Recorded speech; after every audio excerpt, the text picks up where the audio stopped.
Hay nombres que, bueno, la historia oficial como que los borró del mapa, ¿no?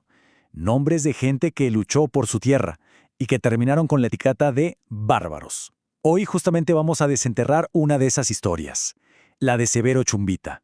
Y miren cómo lo describía la prensa liberal de la época. Para el poder central, Chumbita era, bueno, era eso, un criminal, un indio ladrón y asesino. Esa fue la imagen que le vendieron al país civilizado, por así decirlo. Pero a ver, ¿quién era de verdad este hombre? Porque claro, detrás de ese mito que construyeron sus enemigos, había un líder, un hacendado y el heredero de un linaje antiquísimo. Así que vamos a meternos de lleno en su mundo para descubrir la verdad. Y para poder entender al personaje, lo primero que tenemos que hacer es entender su mundo.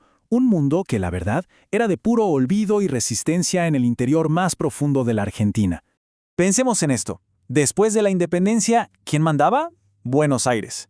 Y desde ahí impusieron un modelo centralista que, básicamente, dejó a las provincias del interior ahogadas, en la pobreza total y en el más completo olvido. Entonces, para un campesino en La Rioja, en una provincia sin escuelas, con una pobreza que era terrible, el federalismo no era una idea de un libro, para nada. Era un grito, una necesidad. Significaba justicia, sí, pero sobre todo significaba pan, tierra, un rancho para la familia. Significaba que se terminara la explotación de una vez por todas. Y esta es la tierra que lo vio nacer. Miren, el Valle de Arauco en La Rioja.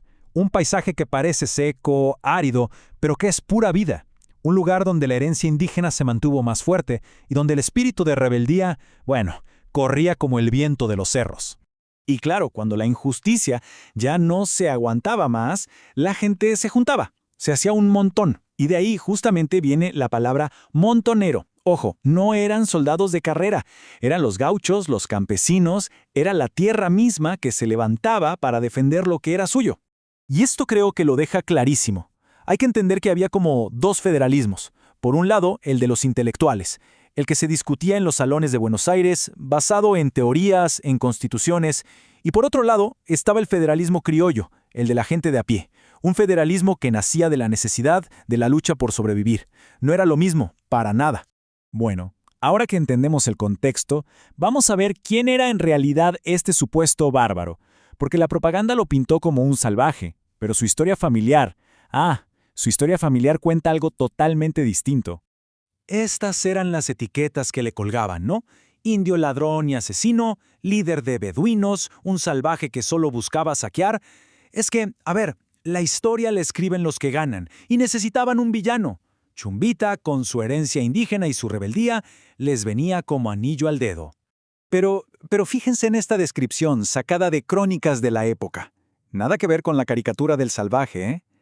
Un hermoso hombre de barbas castañas, despejada frente y ojos notables. Esto de repente rompe por completo ese mito que habían construido. Es que él no era un bandido que andaba por ahí sin rumbo. No, no. Aquí, en Aymogasta, estaba su casa, su hacienda, el corazón de su comunidad. Era un tipo súper arraigado a su tierra y a su gente. Y su liderazgo no salió de la nada. No fue casualidad. La familia Chumbita era una dinastía de caciques, de líderes. Imagínense, su abuelo, José Francisco, se fue hasta Buenos Aires a pelear por los derechos de agua de su pueblo. Su papá, Juan Orencio, fue el que gestionó la construcción de la iglesia. O sea, Severo estaba continuando un legado de servicio, de defender a su comunidad. Estaba en su sangre. Claro, con todo esto que vimos, su lucha ya no parece la de un simple bandido, ¿verdad? Se convierte en otra cosa, en la defensa de todo un mundo que estaba a punto de ser aplastado. Después de la batalla de Pavón, en el 61, el gobierno central mandó a sus ejércitos a pacificar las provincias. ¿Pero qué era esa pacificación? Fue una campaña a sangre y fuego. Miren la escalada de violencia. En el 62 invaden La Rioja, queman a Aymogasta, al año siguiente la represión de Sarmiento, donde ejecutan a familiares de Chumbita, y todo culmina en el 67 con la derrota en Pozo de Vargas. Fue terrible. Esto no era una guerra entre ejércitos, era una campaña de terror contra la población. En abril del 62, cuando las tropas nacionales no pudieron encontrar a Chumbita, ¿qué hicieron? Le quemaron la casa. Y no conformes con eso, incendiaron el pueblo entero como castigo. Y estas ruinas son un testigo mudo de esa destrucción. La guerra no solo dejó muertos, dejó una provincia entera hecha pedazos, con los campos arrasados y la gente viviendo con un miedo constante. Y ojo, que esto no lo dice un federalista, no, esto lo escribe un enviado del mismísimo presidente Mitre, Régulo Martínez.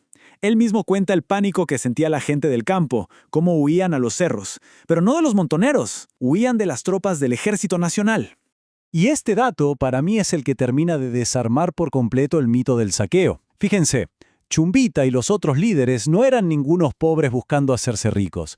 Todo lo contrario, eran tipos con plata, estancieros, dueños de minas, de fincas, y lo perdieron absolutamente todo por defender su causa. Entonces, queda claro, ¿no? La guerra para ellos no era un negocio, era la defensa de su mundo, de su forma de vida. Luchaban para que no les arrebataran lo que era suyo. Y después de ver todo esto, la pregunta del principio, la de mártir o bandido, como que cobra otra fuerza, ¿no? ¿Quién fue entonces realmente Severo Chumbita? Lo interesante es que incluso en esa misma época, había algunas voces que ya dudaban de la versión oficial. Mira lo que escribía Estanislao Ceballos en 1884. Ya se preguntaba si eso de llamarlos bandidos no era en realidad más que el grito de las pasiones de época, una forma de justificar la masacre, digamos. Pero quizás la frase que mejor resume todo es esta de Eduardo Gutiérrez, que defender la provincia no era algo abstracto, no era política pura. Era defender el rancho, la familia, la tierra, el lugar donde estaban enterrados tus padres. Era defender el alma, ni más ni menos. Y con esto nos quedamos pensando, ¿no? ¿Cuántas historias como la de Severo Chumbita habrán sido borradas por la pluma de los que ganaron la guerra? La suya es solo una de tantas que quizás merecen una segunda mirada.